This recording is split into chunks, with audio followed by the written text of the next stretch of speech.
എല്ലാവർക്കും ഉറുദുവിൻ്റെ മറ്റൊരു ക്ലാസ്സിലേക്ക് സ്വാഗതം. ഇന്ന് നാം മേരാ ഘർ എന്നുള്ള പാഠഭാഗത്തിൻ്റെ വർക്കുകളാണ് പരിചയപ്പെടാൻ പോകുന്നത്. അപ്പോൾ മേരാ ഘർ എന്നുള്ള പാഠഭാഗത്തിൻ്റെ വിശദീകരണ ക്ലാസ് കേൾക്കാത്തവർക്ക് വേണ്ടി ഞാൻ ഈ വീഡിയോയുടെ ഡിസ്ക്രിപ്ഷനിൽ ആ വീഡിയോ ചേർത്തിട്ടുണ്ട്. അപ്പോൾ കാണാത്തവർ പോയി കാണുക. എന്നിട്ട് വർക്കുകൾ ചെയ്താൽ നമുക്ക് പെട്ടെന്ന് ഉത്തരം കിട്ടും. അപ്പോൾ ഇനി നമുക്ക് ചോദ്യങ്ങളിലേക്ക് കിടക്കാം. बच्चों मेरा घर और से पढ़िए और सवालों के जवाब दीजिए. കുട്ടികളെ മേരാ ഘർ എന്നുള്ള പാഠഭാഗം വളരെ ശ്രദ്ധയോടുകൂടി വായിക്കൂ. എന്നിട്ട് ചോദ്യങ്ങൾക്ക് ഉത്തരം നൽകൂ. അപ്പോൾ ഇനി നമുക്ക് ഓരോ ചോദ്യങ്ങളും വായിച്ചു നോക്കാം. നൗരി കെ ഘർ മേ കോൻ കോൻ ഹേ? നൗരി കെ ഘർ മേ കോൻ കോൻ ഹേ? നൗരിയുടെ വീട്ടിൽ ആരൊക്കെയാണുള്ളത്?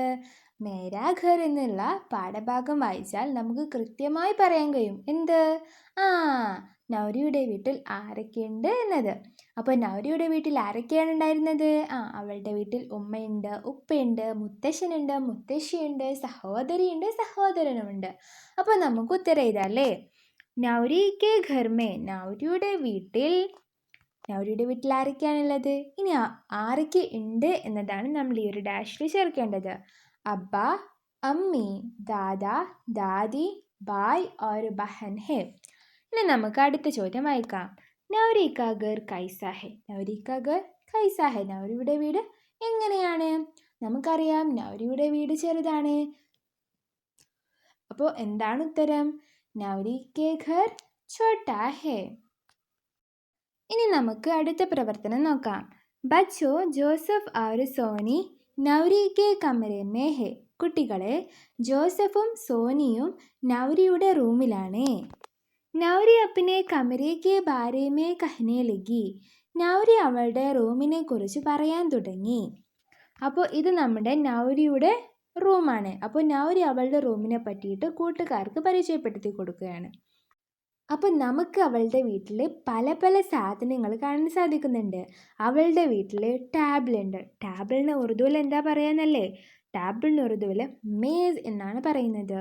പിന്നെ അവളുടെ വീട്ടിൽ കസേരയുണ്ട്, അതായത് കുർസി. കസേരക്ക് കുർസി എന്ന് പറയുന്നു. പിന്നെ അവളുടെ വീട്ടിൽ കാറ്റ് കിട്ടുന്ന ഒരു സാധനമുണ്ട്, അതായത് എന്താ? ഫാന്. ഇപ്പോൾ ഫാനിന് പങ്ക എന്ന് പറയുന്നു. പിന്നെ അവൾ സമയം നോക്കാൻ വേണ്ടി ഉപയോഗിക്കുന്ന ഒരു ക്ലോക്കും കൂടി അവളുടെ റൂമിലുണ്ട്. ക്ലോക്കിന് എന്ത് പറയും?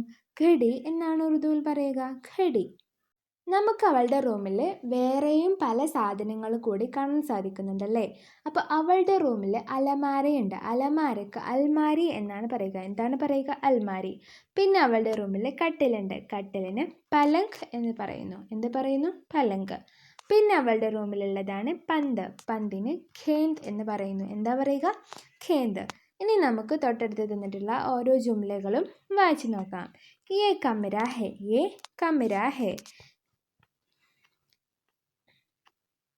കമര എന്ന് പറഞ്ഞാൽ റൂം എന്നാണ് അർത്ഥം. കമര എന്ന് പറഞ്ഞാൽ റൂം എന്നാണ് അർത്ഥം. യേ കമര ഹെ, ഇത് റൂമാണ്. യേ കമര ഹെ, ഇത് റൂമാണ്. കമരേ മേ പലങ്ക് ഹെ, കമരേ മേ പലങ്ക് ഹെ. റൂമിൽ കട്ടിലുണ്ട്. നിങ്ങൾക്ക് ഇവിടെ ചുവന്ന നിറത്തിൽ പലങ്ക് എന്ന് എഴുതിയത് കാണാം. എന്താണ് മക്കളെ പലങ്ക് എന്ന് പറഞ്ഞാൽ? പലങ്ക് എന്ന് പറഞ്ഞാൽ കട്ടിലാണ്. അപ്പോൾ അവളുടെ റൂമിൽ കട്ടിലുണ്ട്. അപ്പോൾ ഇതുപോലെ അവളുടെ റൂമിൽ വേറെ എന്തൊക്കെ സാധനങ്ങൾ ഉണ്ട് എന്നുള്ളത് നമ്മൾ പൂരിപ്പിച്ച് കൊടുക്കണം. അപ്പോൾ നമുക്കിവിടെ ഓരോ ഡാഷ് കാണാം അല്ലേ? ആ ഡാഷിലെല്ലാം ഇവളുടെ റൂമിൽ എന്തൊക്കെയാണുള്ളത് എന്നാണ് നമ്മളിവിടെ എഴുതി ചേർക്കേണ്ടത്. അപ്പോൾ നമുക്ക് മൂന്നാമത്തെ ജുംലയിലേക്ക് ഒന്ന് കണ്ണോടിക്കാം അല്ലേ? കമരേ മേ ഡാഷ് ഹേ. കമരേ മേ റൂമിൽ ഡാഷ് ഹേ ഉണ്ട്. റൂമിൽ ഡാഷ് ഉണ്ട്. അപ്പോൾ അവളുടെ റൂമിൽ വേറെയും പല സാധനങ്ങളുണ്ട്. അപ്പോൾ നിങ്ങൾക്ക് അതിൽ നിന്ന് ഇഷ്ടമുള്ളത് എന്താണോ ആ ഒരു സാധനത്തിനെ എടുത്തിട്ട് അതിൻ്റെ ഉറുദു പേര് നമുക്ക് ഈ ഒരു ഡാഷിൽ പൂരിപ്പിച്ച് കൊടുക്കാം. അപ്പോൾ എനിക്കിഷ്ടപ്പെട്ടിട്ടുള്ള ആളാണ് അലമാര. അപ്പം ഞാൻ അലമാരക്ക് അൽമാരി എന്നല്ലേ ഉറുദുവിൽ പറയുക. ആ അൽമാരി എന്നുള്ള വേർഡ് നേരെ അങ്ങ് കോപ്പി അടിച്ചിട്ട് ഈ ഒരു ഡാഷിൽ ഞാൻ പൂരിപ്പിക്കുകയാണ് കേട്ടോ. കമരേ മേ അൽമാരി ഹേ. റൂമിൽ അൽമാരയുണ്ട്. ഇനി നമുക്ക് നാലാമത്തെ ജുംല എങ്ങനെ പൂരിപ്പിക്കാമെന്ന് നോക്കാം. കമരേ മേ ഡാഷ് ഓർ ഡാഷ് ഹേ. നിങ്ങൾക്കിവിടെ ഒരു ഓർ കാണാം അല്ലേ? എന്തിനാ ഈ ഡാഷിന് നടുവിൽ ഈ ഓറിനെ കൊണ്ട് നിർത്തിയത്? ഈ ഓറിനൊരു അർത്ഥമുണ്ട്. എന്താണെന്നല്ലേ? ഓറിൻ്റെ അർത്ഥമാണ് അപ്പോൾ ഈ എന്ന് പറഞ്ഞാൽ എന്താണ്? നമ്മൾ ഇംഗ്ലീഷിൽ ആൻഡ് എന്ന് എന്തിനാണ് ചേർക്കാറുള്ളത്? നമ്മൾ രണ്ട് വേർഡ്സിനെ പരസ്പരം കൂട്ടിച്ചേർക്കാൻ വേണ്ടിയിട്ട്. അതുപോലെ തന്നെയാണ് നമ്മൾ ഉറുദുവിലുള്ള ഓറിൻ്റെയും പണി. ഇപ്പോൾ 2 പേരുണ്ട്, മീനു ഉണ്ട്, അതുപോലെ ചിഞ്ചു ഉണ്ട്. അപ്പോൾ ഇവർ രണ്ടുപേരെയും നമ്മൾ കണക്ഷന് വേണ്ടി ഉപയോഗിക്കുന്ന ഒരു വേർഡാണ് മീനുവും ചിഞ്ചുവും. അപ്പോൾ അതുപോലെ ഉറുദുവിൽ കണക്ഷന് വേണ്ടി ഉപയോഗിക്കുന്ന, അതായത് കൂട്ടിച്ചേർക്കാൻ വേണ്ടി ഉപയോഗിക്കുന്ന ഒരു വേർഡാണ് ഓർ. ഓറിൻ്റെ അർത്ഥം എന്താണ്? അല്ലെങ്കിൽ ആൻഡ്. ഇംഗ്ലീഷിൽ എന്താണ് പറയുക? ആൻഡ്. അപ്പോൾ നമുക്ക് ഈ ഓറിൻ്റെ അപ്പുറത്തുള്ള ഡാഷിലും ഇപ്പുറത്തുള്ള ഡാഷിലും 2 സാധനങ്ങൾ എഴുതി ചേർത്താൽ പണി കഴിഞ്ഞു. അപ്പോൾ എന്താണ്?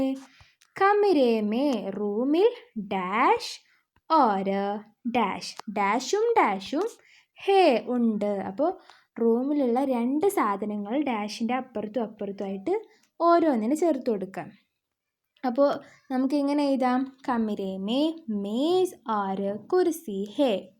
5ാമത്തെ ജുംലയാണ് ദീവാർ പർ ഡാഷ് ഹേ. ദീവാർ പർ ഡാഷ് ഹേ. ദീവാർ എന്ന് പറഞ്ഞാൽ ചുമര്, പർ എന്ന് പറഞ്ഞാൽ മേൽ എന്നൊക്കെയാണ് അർത്ഥം. അപ്പോൾ ദീവാർ പർ ചുമരിന്മേൽ. അപ്പോൾ ചുമരിന്മേൽ ഡാഷ് ഹേ ഉണ്ട്. അപ്പോൾ ചുമരിന്മേൽ ഡാഷ് ഉണ്ട്. നിങ്ങൾക്ക് ചുമരിൻ്റെ മേൽ എന്താ കാണാൻ സാധിക്കുന്നത്? ചുമരിൻ്റെ മേൽ ഒരു ക്ലോക്ക് ഉണ്ട്, അതായത് ഘടി. ദീവാർ പർ ഘടി ഹേ. പിന്നെ 6ാമത്തെ ജുംലയാണ് ഛത് പർ ഡാഷ് ഹേ. ഛത് എന്ന് പറഞ്ഞാൽ നിലം, ഛത് പർ നിലത്തിന്മേൽ. അപ്പോൾ നിലത്തിന്മേൽ നിങ്ങൾക്ക് കാണാൻ സാധിക്കുന്നത് ഒരു കട്ടിലാണല്ലേ. അപ്പോൾ ഛത് പർ പലങ്ക് ഹേ. ഛത് പർ പലങ്ക് ഹേ. ഇനി നമുക്ക് അടുത്ത പ്രവർത്തനം എന്താണെന്ന് നോക്കാം. ബച്ചോ പഠിയേ ഓർ ലിഖിയേ. ബച്ചോ പഠിയേ ഓർ ലിഖിയേ. കുട്ടികളെ വായിക്കൂ എന്നിട്ട് എഴുതൂ.